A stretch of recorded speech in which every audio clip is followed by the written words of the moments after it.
I was standing inside a packed bar when a beautiful woman tapped my shoulder and asked, "Can you tell me where the bathroom is?" I smiled and pointed across the room right over there. "Help! Help!" He grabbed me. She just started screaming before I even finished, and my face started burning hot because the whole bar was now staring at me like I was some creep. Even the bartender pointed straight at me.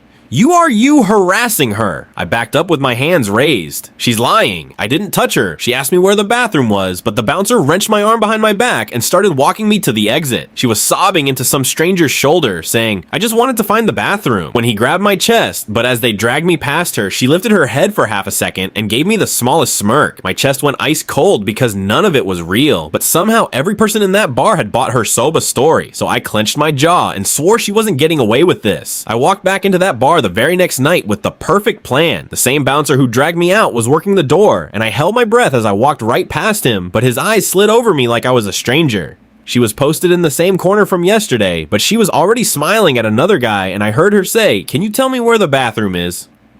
My whole body went stiff because my plan would die the second she screamed again, so I knew I had to be quick. I shoved through the crowd, keeping my head down, and arrived right as the guy was pointing at the bathroom. I quickly touched her shoulder and asked, "Can you tell me where the bathroom is?" She whipped around with a frown and pushed me away.